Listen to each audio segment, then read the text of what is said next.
तो इस मानवा की स्टार्टिंग में एक बंदा हमें एक्सप्लेन करते हुए बताता है कि इस मार्शल वर्ल्ड में एक ऐसा स्पिरिट मास्टर था जो इस मार्शल वर्ल्ड के पिनेकल में पहुंचने के बाद से एक सेलेस्टियल बीइंग बन गया। बट सेलेस्टियल बीइंग बनने के बाद से उसने एक ऐसे बंदे की तलाश करने की शुरुआत की जो उसके अनफिनिश्ड टास्क को कंप्लीट कर पाए उसके गाइडेंस के अंदर। और इसके बाद से हम देखते हैं कि ये कहानी वो वही बंदा बता रहा होता है जिसे उस सेलेस्टियल बीइंग ने चूज किया था। और हमें पता चलता है कि ये बंदा फायर ड्रैगन सेक्ट का लीडर होता है। वो हमें बताता है कि जब से उस सेलेस्टियल बीइंग ने उसे गाइडेंस दी और उसके अनफिनिश्ड टास्क को कंप्लीट करने की उसने शुरुआत की, तब से वो इस मार्शल वर्ल्ड में बस ग्रो ही करते हुए जा रहा है और वो इस पॉइंट ऑफ टाइम तक सबसे ज्यादा स्ट्रांग वॉरियर बन चुका है इस प्लेनेट का। बट वो कहता है एक समय के बाद से उस सेलेस्टियल बीइंग ने उसे गाइडेंस देना बंद कर दी। इसका कारण तो उसे भी नहीं पता कि उस सेलेस्टियल बीइंग ने उसे गाइडेंस देना क्यों बंद की। और इसके बाद से सीन प्रेजेंट में शिफ्ट हो जाता है जहाँ पे हमें फायर ड्रैगन सेक्ट के लीडर को दिखाया जाता है जो बहुत ज्यादा ये बूढ़ा हो चुका है और वो ये सारी की सारी बातें सोच रहा होता है कि तभी उसका सबऑर्डिनेट आकर उसके पास कहता है, लॉर्ड हमने बहुत बड़ी अचीवमेंट हासिल की है इमॉर्टल बॉडी को बनाने में। और इसी के साथ से वो अपने टेस्ट सब्जेक्ट को दिखाते हुए कहता है, लॉर्ड देखिए ये वही टेस्ट सब्जेक्ट है जिसने उन हजारों टेस्ट सब्जेक्ट में से वो एक ही लौता बंदा है जो उसके सारे के सारे एक्सपेरिमेंट्स को इंडोर कर पाया, आई मीन सहन कर पाया। और साथ ही में वो उसकी खूबियां बताते हुए कहता है, मास्टर इमॉर्टल बॉडी को पाने के बाद से ये बंदा अब 1 महीने तक बिना खाए पिए जिंदा रह सकता है। बट उसकी बातों को बीच में ही टोकते हुए फायर ड्रैगन सेक्ट का लीडर गुस्से में खड़ा होकर कहता है, मैंने तुम लोगों के ऊपर बहुत ज्यादा ट्रस्ट दिखाया और सोचा कि एक न एक दिन तुम लोग कभी न कभी इस एक्सपेरिमेंट में सक्सेस हो जाओगे, बट इन दी एंड तुमने एक ट्विस्टेड मॉन्स्टर को बनाया। और इसी के साथ से फायर ड्रैगन सेक्ट का लीडर अपने सबऑर्डिनेट को वहीं के वहीं मार डालता है उसी पोशन को पिलाकर जिससे उसने उस बंदे को मॉन्स्टर में कन्वर्ट कर दिया था। और साथ ही में ये बंदा जो मॉन्स्टर जैसा दिख रहा है वो अपना प्रोटैगनिस्ट है।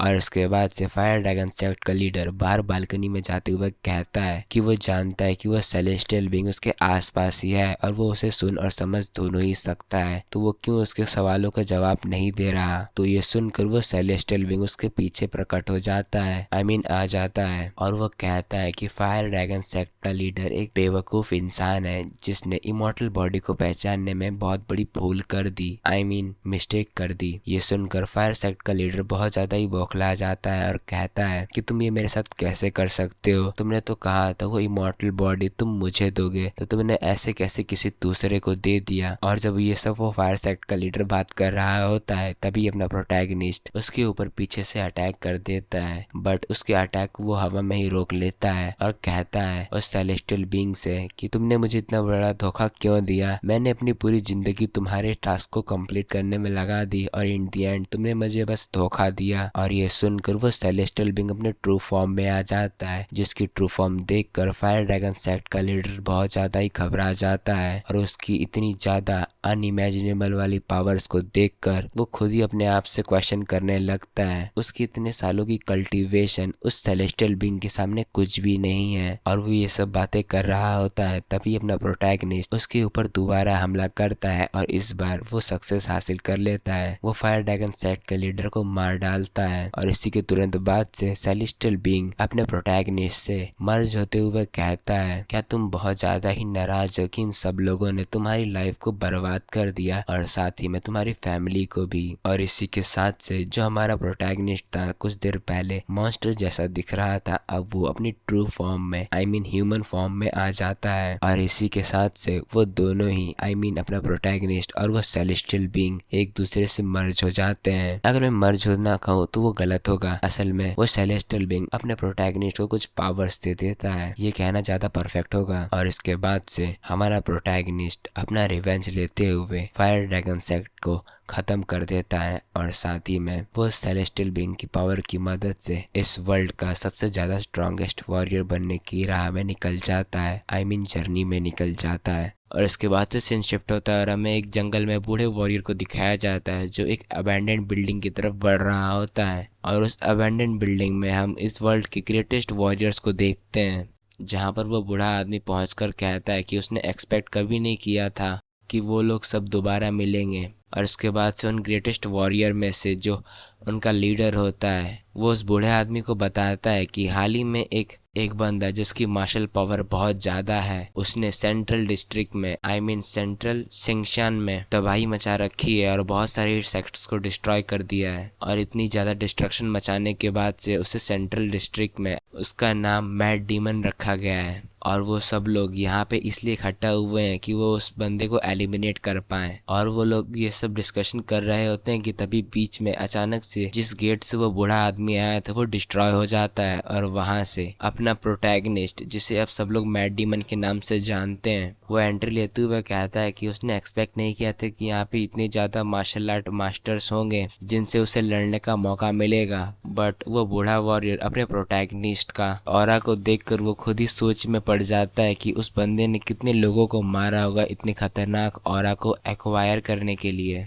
और इसी के साथ से वो अपनी तलवार निकालते हुए अपने प्रोटैगनिस्ट से कहता है कि तुम्हारे ऑरा को देखकर अब मुझे समझ में आ गया कि तुम कितने ज्यादा एविल पर्सन हो। और इसी के साथ से वो अपनी सबसे ज्यादा पावरफुल शॉट टेक्निक इस्तेमाल करता है और पलक झपकते ही अपने प्रोटैगनिस्ट के चीथड़े चीथड़े उड़ा देता है, जिसे देखकर वो बाकी के मार्शल आर्ट मास्टर्स कहते हैं कि हे ओल्ड मैन, तुम इतना भी ज्यादा एक्साइटेड ना हो फाइट करने के लिए, थोड़ा आराम से इससे लड़ो और हमें इससे सबका बदला भी लेना है, तो हम इसे इतनी आसान मौत नहीं दे सकते। बट उन सबकी बोलती बंद हो जाती है जब वो अपने प्रोटैगनिस्ट को रीजनरेट होते हुए देखते हैं। इतने ज्यादा फेटल अटैक को झेलने के बाद से वो रीजनरेट कर रहा था, जिसे देखकर वहां पे जितने भी मार्शल आर्टिस्ट थे किसी को भी उनकी अपनी आंखों पे विश्वास नहीं हो रहा था कि कोई ऐसी भी टेक्निक एग्जिस्ट करती है कि इतना ज्यादा डैमेज खाने के बाद से बंदा रीजनरेट कर सकता है। बट उन सब मार्शल आर्टिस्ट मास्टरों का लीडर अपने प्रोटैगनिस्ट की रीजनरेशन को देखकर कहता है ये तो इमॉर्टल बॉडी है, जिसका जिक्र एशियंट बुक्स में हुआ करता था कि ऐसी कोई टेक्निक एग्जिस्ट करती है जिससे इमॉर्टिलिटी रियलिटी में हासिल की जा सकती है। और उसने एक्सपेक्ट नहीं किया था कि ये टेक्निक रियली एग्जिस्ट भी करती है इस वर्ल्ड में। बट अपना प्रोटैगनिस्ट उस टेक्निक का जीता जागता एग्जाम्पल था। बट अपना प्रोटैगनिस्ट मैड डीमन उन सब लोगों से कहता है कि उस बूढ़े आदमी का अटैक कुछ ज्यादा ही इम्प्रेसिव था। और उन्हीं मार्शल आर्टिस्ट मास्टरों में से फिस्ट किंग उस बूढ़े आदमी से कहता है कि हे बूढ़े आदमी, तुम वहाँ पे खड़े खड़े कर क्या रहे हो, जल्दी वहाँ से दूर हटो, वो बंदा बहुत ज्यादा ही डेंजरस है। बट उसकी बातों को बीच में टोकते हुए अपना प्रोटैगनिस्ट कहता है अच्छा तुम उस बूढ़े आदमी की बात कर रहे हो, वो तो कब का मारा जा चुका है। और इसी के साथ से हमें उस बूढ़े आदमी को दिखाया जाता है जो तुरंत जमीन पे गिर जाता है और हमें पता चलता है कि उसे बहुत ज्यादा ही गहरा घाव लगा था जब उसने अपने प्रोटैगनिस्ट के ऊपर हमला किया था। और इसके बाद से अपना प्रोटैगनिस्ट कहता है कि अब अगला कौन है मुझसे लड़ने वाला। बट उस बूढ़े आदमी की ऐसी हालत देखकर उन सारे के सारे मार्शल आर्टिस्ट मास्टर्स में एक सन्नाटा छा जाता है। और इसी के तुरंत बाद से एटमॉस्फेयर में एक इमेंस प्रेशर उठता है और हम देखते हैं जो फिस्ट किंग था वो अपने पावरफुल अटैक को चार्ज करते हुए अपने प्रोटैगनिस्ट के ऊपर दे मारता है। और उसकी अटैक फोर्स इतनी ज्यादा थी कि उस फोर्स के सामने जो भी चीज आ रही थी वो बस उसके चीथड़े चीथड़े उड़ाते हुए आगे बढ़ रही थी। और ऐसा हमारे प्रोटैगनिस्ट की बॉडी के साथ भी होता है, उसकी बॉडी लगभग आधी खत्म ही हो जाती है। बट समहाउ उसकी बॉडी इतना तेजी से रिजनरेट करती है कि अगले ही पल जैसे ही उस अटैक की फोर्स खत्म होती है वो सही सलामत फिस्ट किंग के सामने खड़ा होता है। और वो कहता है कि मानना पड़ेगा जो तुम्हारी ये टेक्निक थी उसकी डिस्ट्रक्टिव पावर इतनी ज्यादा कमाल की है कि उसने आज तक ऐसी कोई टेक्निक देखी नहीं, और इसी से लिए मैं इस टेक्निक को बहुत अच्छे से सीखूंगा। और इसी के तुरंत बाद वो उसी टेक्निक को मिमिक करते हुए उसी के जैसा अटैक को अपने फिस्ट किंग के ऊपर लॉन्च कर देता है, जिसे देखकर फिस्ट किंग भी बहुत ज्यादा हैरान होता है कि उसके अटैक को कोई दूसरा बंदा इस्तेमाल कर रहा है जिसने उसकी मार्शल आर्ट को भी जस्ट ही देखा है। बट वो और कुछ सोच पाता तब तक उसका अटैक, जिसका नाम एक्सप्लोजिव फिस्ट गेट था, वो लॉन्च हो जाता है, जिससे सेम ही डिस्ट्रक्टिव पावर निकलती है जैसा फिस्ट किंग की अटैक में था। बट हम देखते हैं कि फिस्ट किंग सही सलामत होता है, क्योंकि लिए उन मार्शल आर्टिस्ट मास्टर्स में से जो मॉन्क होता है वो अपनी हार्डनिंग एबिलिटी की मदद से फिस्ट किंग को बचा लेता है। बट उस अटैक को डायरेक्टली अपनी बॉडी पे लेने की वजह से उसे अपना एक हाथ सेक्रीफाइस करना पड़ता है और बहुत सारे इंटरनल डैमेज भी लेने पड़ते हैं, जिसे देखकर फिस्ट किंग बहुत ज्यादा ही घबरा जाता है और कहता है कि तुमने ऐसा क्यों किया, तुमने मुझे बचाने के लिए अपनी जान को क्यों जोखिम में डाला। तो वो मॉन्क कहता है कि ये कोई समय नहीं है एक दूसरे की फिक्र करने का, हमें इस मॉन्स्टर से भी लड़ना है। पर हमारे प्रोटैगनिस्ट को दिखाया जाता है जो कहता है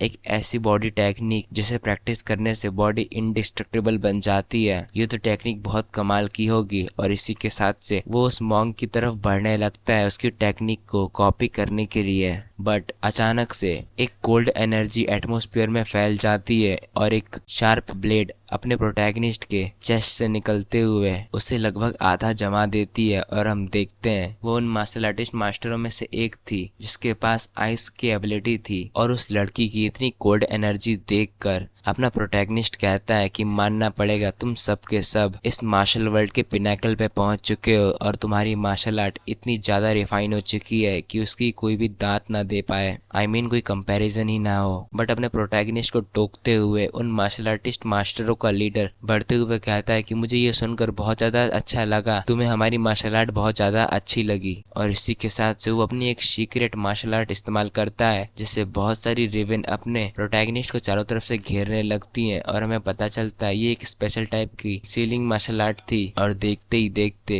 वो अपने प्रोटैगनिस्ट को पूरी तरीके से कवर कर लेती है और सील कर देती है। और उस सील में अपना प्रोटैगनिस्ट अपनी पावर इस्तेमाल ही नहीं कर सकता था। और इसी के साथ से वो सील हो जाता है। और इसके बाद से कुछ देर के लिए वहां पे सन्नाटा हो जाता है और उन सभी मार्शल आर्टिस्ट के बीच में अपना प्रोटैगनिस्ट एक स्टैचू बनकर ही रह जाता है। और इसके बाद से वो मॉन्क कहता है कि उसने कभी ऐसी टेक्निक देखी नहीं और ना उसके बारे में कभी सुना। वो अपने लीडर से पूछता है कि ये किस प्रकार की टेक्निक थी, तो वो एक्सप्लेन करते हुए बताता है ये एक स्पेशल टाइप का ट्रेजर है जो हमारी क्लैन की generation to generation pass down होते हुए गया है, जिसकी वजह से इस मार्शल वर्ल्ड में इसका कोई खास नाम नहीं है। और जो भी इस सील में सील होता है वो इटर्निटी में फंस जाता है। बट उसे कोई भी आइडिया नहीं है कि ये सील कब तक काम करने वाली है, क्योंकि लिए पास्ट में कभी इसे इस्तेमाल नहीं किया गया, तो इसका कोई रिकॉर्ड नहीं है कि ये कब तक काम करती है। तो आज की वीडियो में मैं इस स्टोरी को ही इतना ही एक्सप्लेन करने वाला हूँ। और आगे स्टोरी में मैं क्या होने वाला है मैं ये भी थोड़ा सा आप लोगों को बता देता हूँ। अपने प्रोटैगनिस्ट को सील करने के बाद से 3000 साल बीत जाते हैं और जहाँ पे फ्यूचर में हमें दिखाया जाता है कि वहाँ पे अब ह्यूमंस टेक्नोलॉजिकली बहुत ज्यादा एडवांस हो गए हैं और एक टियर 1 सिविलाइजेशन बन गए हैं। बट ह्यूमंस का फेथ बहुत ज्यादा ही खराब था कि एलियन सिविलाइजेशन उन्हें ढूंढ लेती है। और अब हम सारे के सारे ह्यूमंस एलियंस के साथ रहते हैं और उनसे एरिना में फाइट करते हैं अपनी सिविलाइजेशन रैंक को बढ़ाने के लिए और बहुत सी चीजें करते हैं। बट